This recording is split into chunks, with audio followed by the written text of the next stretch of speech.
कि जाति जनगणना जनगणना तो जो होना है होगा, लेकिन शेड्यूल कास्ट और शेड्यूल ट्राइब की जनगणना 10 साल में मैंडेटरी है। इस मोदी सरकार ने अभी तक जाति जनगणना नहीं करवाया है। कम से कम शेड्यूल कास्ट शेड्यूल ट्राइब की जनगणना हो जानी थी। हमारी मांग ये है कि जब सब आरक्षण पे हो रहा है, दो दो कम्युनिटी, उस पे कोई चर्चा नहीं है कि इनकी जनगणना कराओ और जितनी संख्या हमारी बढ़े, चाहे शेड्यूल कास्ट की संख्या 20% हो चाहे 22% हो, संख्या के अनुपात में हमारा आरक्षण, हमारा प्रतिनिधित्व। साथियों, आप सभी का बहुत बहुत शुक्रिया, आभार। बहुत शॉर्ट नोटिस पर, महज 3 घंटे के नोटिस पर आप सब लोग यहाँ इकट्ठा हुए हैं, इसलिए आप सबका आभार। और as a concerned citizen of this country, Bharat का एक नागरिक होने के नाते मैं आप लोगों से यहाँ आज बातचीत करने के लिए रूबरू हुआ। अभी देश का जो सबसे गर्मा गर्म मुद्दा है वो SC/ST रिजर्वेशन को लेकर है। 1 अगस्त को सुप्रीम कोर्ट द्वारा एक सलाह मशविरा दिया गया कि राज्य सरकारें अगर चाहें तो वे SC/ST में सब कैटेगराइजेशन कर सकती है और क्रीमी लेयर भी लगा सकती है। हालांकि शेड्यूल ट्राइब की तरफ से कोई पिटीशन नहीं था, वो कोई केस में नहीं था, लेकिन ये ऑर्डर उनके लिए भी आया। इसके बाद जो क्रिया प्रतिक्रिया हुई आप सबके सामने है। दलित में भी लगा कि एक जाति बनाम दूसरी जाति, और सोशल मीडिया पे आपने देखा कि लग रहा था कि जैसे एक अमुक जाति बनाम अमुक जाति, ये जाति उसका खा गया और इसी का खा गया, इस तरह का पूरा माहौल बना। कई संगठनों ने भारत बंद का कॉल दिया और भारत बंद हुआ 21 तारीख को, आपने देखा उसका इफेक्ट रहा। बसपा जो कि आंदोलन में नहीं थी पिछले 8 सालों से, 8-10 सालों से, पहली बार एक्टिव हुई और जो सलाह देती थी कि भाई सड़क पे मत उतरो, FIR हो जाएगा, केस हो जाएगा, तो अपने वोट बैंक को रिटेन करने के लिए सड़कों पे उतरी। एक सफल मूवमेंट रहा और ये मैं समझता हूँ कि ये तीसरा भारत बंद है पिछले 6 साल में। पहला 2 अप्रैल 18 को बंद हुआ था, वो भी सफल रहा और उसका संबंध भी सुप्रीम कोर्ट के एक निर्णय से था। 5 मार्च 2019 को भी रोस्टर को लेकर भारत बंद हुआ था, वो भी सफल रहा। उसका भी संबंध सुप्रीम कोर्ट के एक जजमेंट से था। और अभी जो SC/ST में सब कैटेगराइजेशन का और क्रीमी लेयर का मसला आया है, उसका भी संबंध सुप्रीम कोर्ट के एक जजमेंट से। पिछले दोनों आंदोलन जीत लिए गए, लेकिन 21 तारीख को जो भारत बंद हुआ है उसका अभी तक कोई रिजल्ट नहीं आया। सरकार की ओर से कोई भी प्रतिक्रिया नहीं आई है। हालांकि बहन जी मायावती जी लगातार सोशल मीडिया पर लिख रही हैं, आज भी उन्होंने लिखा है, तो इसका कोई प्रतिक्रिया नहीं आ रहा है। तो ये पूरा बैकग्राउंड है और इस बैकग्राउंड के तहत हमें कुछ बातें कहनी है। जो दलित मुसलमान है और जो ईसाई दलित है, इस दोनों को छोड़कर बाकी तमाम जातियां और धार्मिक समुदाय आरक्षण का लाभ ले रही हैं। एक जाति तो कई कैटेगरी में आरक्षण का लाभ ले रही है, वो मैं विस्तार से बताऊंगा। लेकिन आज KG बालाकृष्ण, भाजपा सरकार ने, मोदी सरकार ने एक कमेटी बनाई थी कि भाई ईसाई और मुस्लिम दलित हैं, उसको शेड्यूल कास्ट में हम डाल सकते हैं या नहीं डाल सकते हैं।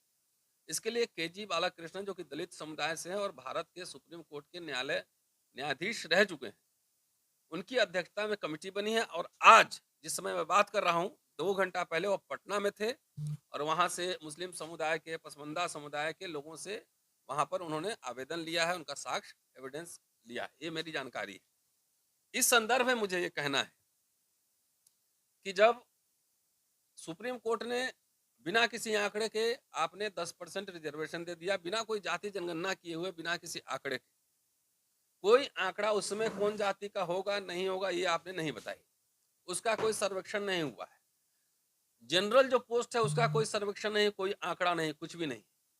जबकि संविधान में सब कैटेगराइजेशन या कहीं इशू नहीं था। नहीं तो बाबा साहब क्या करते, उसी समय तो सबसे ज्यादा महारों ने लड़ाई लड़ी थी, आरक्षण किया, बाबा साहब लड़े थे, तो उसी समय कहते कि भाई इसमें महार के लिए 50% करो, तो कौन क्या कर लेता, उस समय करवा देते। लेकिन बाबा साहब वॉज वेरी ऑनेस्ट और बार बार अपने भाषणों में उन्होंने कहा है कि ये जो हमने जीता है, ये लड़ाई हमने जीती है, ये सिर्फ एक जाति के लिए नहीं है, पूरे अस्पृश्य समाज भारत के, उनके लिए है। ये बाबा साहब का कमिटमेंट था। लेकिन क्रीमी लेयर और सब कैटेगराइजेशन का पूरा जो उपज है, वो उपज न्यायपालिका की उपज है। कोई पार्लियामेंट में बहस नहीं हुआ, पार्लियामेंट में कुछ नहीं हुआ, न्यायपालिका के दिमाग की उपज है। अच्छा, मुझे ये कहना है उसके बाद कि सारी जातियों को आरक्षण है, तो ये जो दलित मुसलमान है और दलित ईसाई है, इसने कौन-सा अपराध किया है कि इनको आप किसी कैटेगरी के आरक्षण में नहीं? क्या ये दलित मुस्लिम जो हैं वो अरब से आए हुए हैं? क्या दलित ईसाई जो है वो रोम से आए हुए हैं? पोप के यहाँ से आए हैं? नहीं। यहीं के लोग, यहीं के जो शेड्यूल कास्ट के लोग, जो अनुसूचित जाति जिसको आप कहते हैं, अस्पृश्य लोग हैं, हिंदू धर्म से सताए जाने के कारण उन्होंने इस्लाम या क्रिश्चियनिटी उन्होंने स्वीकार किया। तो आप ब्राह्मण को आप जनरल में भी है, ईडब्ल्यूएस में भी है, कई जगह शेड्यूल ट्राइब में भी है, कई जगह ओबीसी में भी है। एक समुदाय कितने कैटेगरी में आरक्षण ले रहा है ये देखिए। ठाकुर जनरल में भी है, ईडब्ल्यूएस में भी है, कहीं बैकवर्ड में है, कहीं ट्राइब में भी है, ये भी है। आप आइए, मुस्लिम में भी जनरल में भी है जो अपर कास्ट मुस्लिम है, ओबीसी में है, ट्राइब में भी, क्रिश्चियन में भी, ट्राइब में भी है, ईडब्ल्यूएस में भी आएगा, जनरल में भी है, और कहीं हो सकता है, मुझे आंकड़ा नहीं, कहीं बैकवर्ड भी होगा। लेकिन जो अपने अपने धर्मों में सताए गए, जिनका 3 बार उत्पीड़न हो रहा है, एक जो मुसलमान बना उसमें भी अपर कास्ट का उत्पीड़न हो रहा है, जो अपर कास्ट हिंदू है वो भी उत्पीड़न कर रहा है, और सांप्रदायिक दंगे होते हैं तो सबसे ज्यादा मार पड़ती है, तो इन्हीं पे सबसे ज्यादा मार पड़ती है। उसके बारे में कोई चर्चा नहीं है, किसी कैटेगरी में नहीं, ईडब्ल्यूएस में, ओबीसी में नहीं, कुछ नहीं, अस्पृश्य जमात के लोग। तो उनको क्यों आरक्षण नहीं दिया जा रहा है, इसको मुद्दा बनाया जाए। और बालाकृष्णन कमेटी जो रिपोर्ट तैयार कर रही है उसमें जो जो जो अस्पृश्य मुसलमान और ईसाई हैं उनको भी लाया जाए। बहन जी का एक मैं चिट्ठी आपके सामने पढ़ना चाहता हूँ। जब वो मुख्यमंत्री थी तो उन्होंने एक चिट्ठी लिखा था, मनमोहन सिंह थे उस समय प्राइम मिनिस्टर। राजेंद्र पाल गौतम जी हमारे साथ आ गए हैं, फॉर्मर मिनिस्टर दिल्ली सरकार, और अभी एमएलए हैं, और इसके अलावा जय भीम मिशन चलाते हैं और एक्टिविस्ट आदमी। आप पढ़ दीजिए। कोई नहीं, पढ़ दीजिए। मैं ही पढ़ दूं? मैं पढ़ देता हूँ, नहीं तो। ये चिट्ठी बहुत महत्वपूर्ण है, आप सबको व्हाट्सएप पे चला जाएगा। और जो 2018 में 2008 में जो सीएम रहते हैं उन्होंने चिट्ठी लिखी थी, वो चिट्ठी ये। जी भाई साहब। Dear Dr. Manmohan Singh ji, I have received a representation from the National Council of Dalit Christians dated 21 August 2007. In this representation, the National Council of Dalit Christians has demanded that the Christians of scheduled caste origin should also get the benefits ancient in the Constitution for scheduled caste. In their representation, they have pointed out that the various commissions, National SC/ST Commission headed by Dr. Ilaba Perumal, Kaka Kalelkar Commission, Mandal Commission, and Justice Ranganatha Mishra Commission have recommended to the central government to provide constitutional rights of scheduled caste to Christians of scheduled caste origin, which has been denied by Para 3rd of Presidential Order 1950. As you are aware that this order was amended in 1956 in favor of Sikh scheduled caste and subsequently in favor of Buddhist scheduled caste in 1990. I fully endorse the demand of the council to amend the para number 3 of Presidential Order 1950 so as to give benefits to scheduled caste of Christians origin also. Here I would like to mention that I had earlier sent a recommendation on a similar kind of representation on 2nd August 2005 to end this discrimination. I strongly request you again to amend the para number 3 of Presidential Order 1950 suitably. चलिए, ये 30 अगस्त 2007 का चिट्ठी है, 7 और अच्छा कदम था कि भाई आप क्रिश्चियन को भी शामिल कीजिए, हम लोग कह रहे हैं मुस्लिम को भी कीजिए। और भारत सरकार ने अच्छा किया था कि भाई सिख को भी शामिल कर लिया था और बुद्धिस्ट को भी शामिल कर लिया था। जब 2 हो गए तो बाकी ये 2 क्यों नहीं, ये सवाल है। दूसरी बात है कि जाति जनगणना तो जो होना है होगा, लेकिन शेड्यूल कास्ट और शेड्यूल ट्राइब की जनगणना 10 साल में मैंडेटरी है। इस मोदी सरकार ने अभी तक जाति जनगणना नहीं करवाया है। कम से कम शेड्यूल कास्ट शेड्यूल ट्राइब की जनगणना हो जानी थी। हमारी मांग ये है कि जब सब आरक्षण पे हो रहा है, 2 2 कम्युनिटी, उस पे कोई चर्चा नहीं है कि इनकी जनगणना कराओ और जितनी संख्या हमारी बढ़े, चाहे शेड्यूल कास्ट की संख्या 20% हो, चाहे 22% हो, संख्या के अनुपात में हमारा आरक्षण, हमारा प्रतिनिधित्व सुनिश्चित होना चाहिए।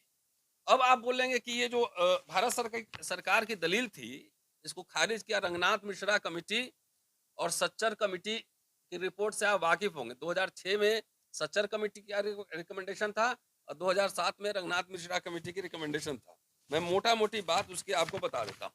उसमें था कि सरकारी नौकरियों और सभी उच्च शिक्षण संस्थानों, स्नातक और उससे ऊपर में सीटों में मुसलमानों के लिए 10% और अन्य अल्पसंख्यकों के लिए 5% कोटा दें। धार्मिक अल्पसंख्यक मुख्य रूप से मुसलमानों के लिए मौजूदा 27% ओबीसी कोटे में से 8.4% कोटा आरक्षित करें। दलित को जो इस्लाम या ईसाई धर्म अपनाते हैं, उन्हें अनुसूचित जाति आरक्षण के कोटे के तहत आरक्षण का लाभ उठाने की अनुमति दें।